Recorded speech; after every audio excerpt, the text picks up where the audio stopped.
Olá, boa tarde a todos. Meu nome é Thalel Sade. Um pouco afônico hoje, mas eu acho que vai dar para entender o que eu vou dizer hoje. Eu tenho várias especialidades, mas a especialidade que eu mais gosto e que mais ajuda as pessoas é a medicina preventiva. Eu tenho estudado muito medicina preventiva. Tenho títulos em outras áreas, mas estudo bastante medicina preventiva. E uma coisa que eu notei é um paradoxo. Esse paradoxo, ele é digno de ser mencionado, porque a gente vê os relatos das expectativas médias de vida aumentando em vários países, inclusive aqui no Brasil, e um avanço até significativo. Mas o que eu vejo muito na minha clínica é o sofrimento das pessoas. Quer dizer, as pessoas podem estar vivendo mais, mas estão sofrendo muito. Não passa um dia sequer, quer dizer, quase todos os meus pacientes, uma porcentagem grande, pacientes com dor, muita dor, depressão, insônia e vários outros distúrbios, preocupações constantes. Quer dizer, a vida passando sem a pessoa realmente sentir o sabor da vida. E esse paradoxo, ele é explicado, parcialmente explicado, pelo progresso da medicina, tanto em relação ao tratamento e também ao diagnóstico precoce. Aí, devido ao avanço da medicina, muitas doenças elas se tornaram crônicas. E isso acarreta um sofrimento tremendo às pessoas, um grande sofrimento. E essas pessoas elas têm a vida prolongada às custas de medicamentos, de tratamentos fisioterápicos, de uma série de coisas, de cirurgias, exames mil, trata isso, trata aquilo. Às vezes a pessoa está intoxicada de tanto medicamento. Às vezes eu pego pacientes com uma quantidade de medicamentos, chega a 20, 30 medicamentos, uma coisa absurda. Sendo que quando você faz um medicamento, você acerta uma coisa e acerta muitas outras coisas, e coisas ruins. Então essas pessoas elas têm um comprometimento muito grande na qualidade das suas vidas. E fica muitos anos dessa maneira. Isso, apesar de contribuir para esse aumento da expectativa média de vida. O conceito da Organização Mundial de Saúde, o conceito de saúde da Organização Mundial de Saúde, ela diz o seguinte, que é o perfeito bem-estar físico, mental e social. Isso é o que diz a Organização Mundial de Saúde. Alguns pesquisadores acho que deva ser acrescentado a essa definição a ausência de enfermidades e ou invalidez.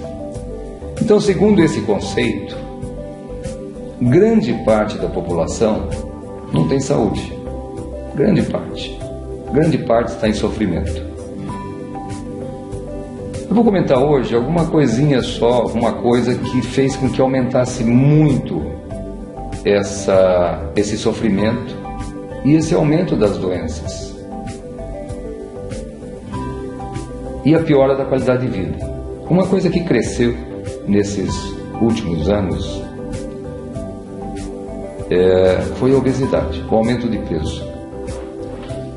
No mundo atualmente nós temos, isso é um levantamento até 2013, há 3 anos atrás.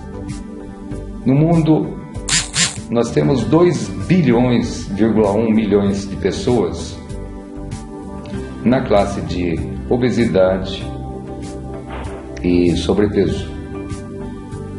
Isso representa 30% da população mundial.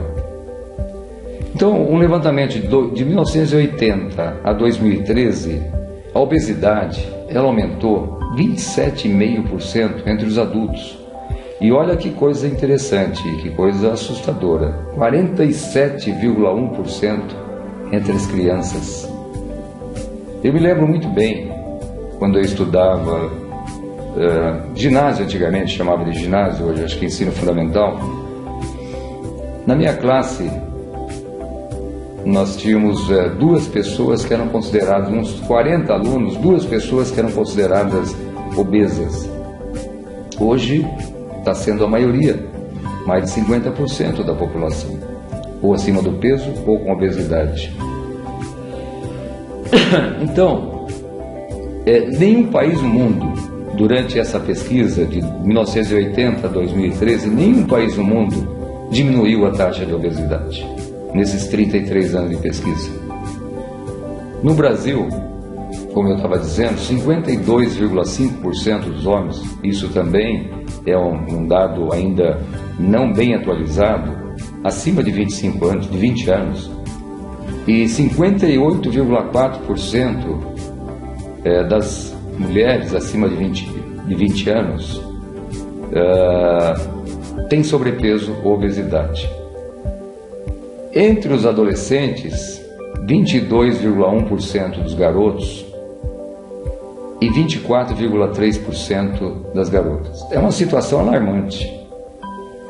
Se atentarmos para o fato que estar acima do peso, ela traz um monte de doenças, porque não é o fator estético só.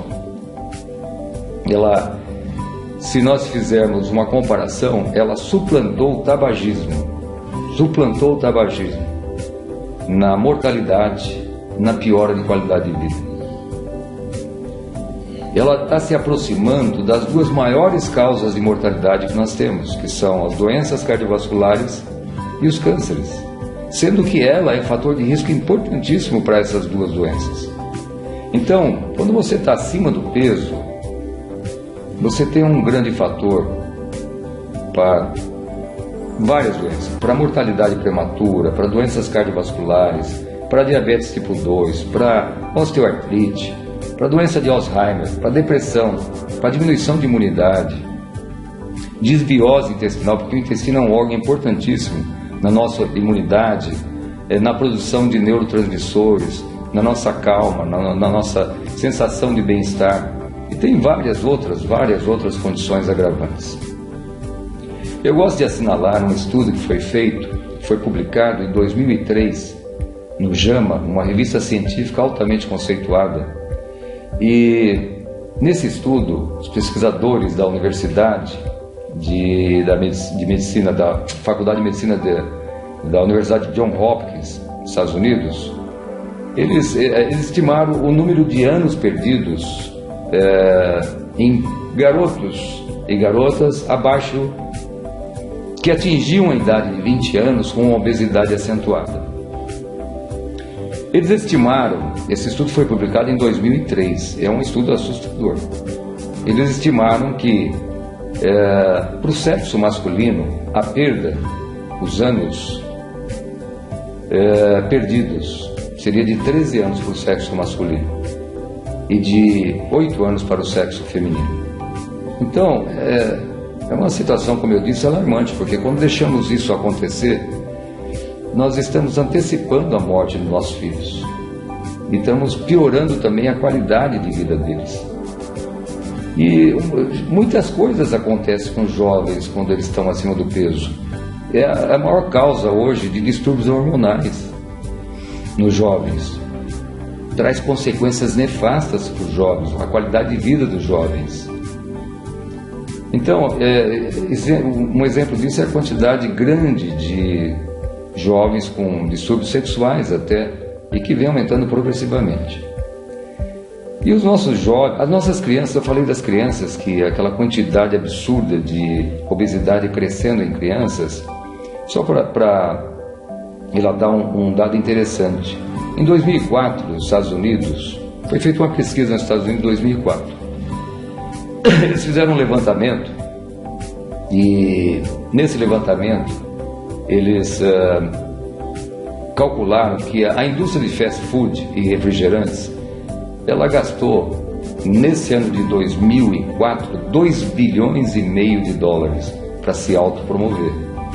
Então, propagandas massacrantes em cima das crianças.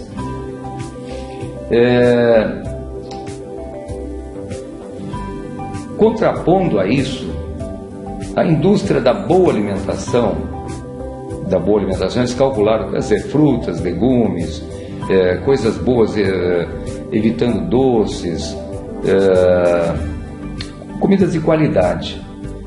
O que se gastou de propaganda, eles calcularam em torno de 5 milhões de dólares. Então, se a gente for fazer um cálculo, seria de 500 para 1. Uma relação absurda. Então, para vocês verem como as crianças, os nossos jovens estão sendo massacrados em relação à indústria da má alimentação. E na prática, isso poderia dizer o seguinte na prática: você tem uma propaganda todos os dias dizendo sobre a má alimentação. Você tem que esperar, por esse cálculo, pelo menos 1 ano e meio para ouvir uma propaganda da boa alimentação, porque seria de 500 para 1. Então a gente tem que tomar muito cuidado em relação ao que a gente pode direcionar aos nossos filhos. Eu acho até interessante que, é lógico que a gente não pode esperar que isso parta do governo também, mas coisas boas poderiam partir do governo. Por exemplo, poderiam colocar uma grade curricular. Na grade curricular, deveria começar assim na infância, a orientação das crianças em relação aos malefícios da má alimentação. Então, essa grade curricular, porque a personalidade da criança é formada até uma certa idade, até os 10, 11 anos. A partir daí fica difícil de você conseguir incutir coisas a mais nas crianças. Então, isso ajudaria a diminuir muito a possibilidade de sofrimentos para esses jovens, tanto no presente quanto no futuro.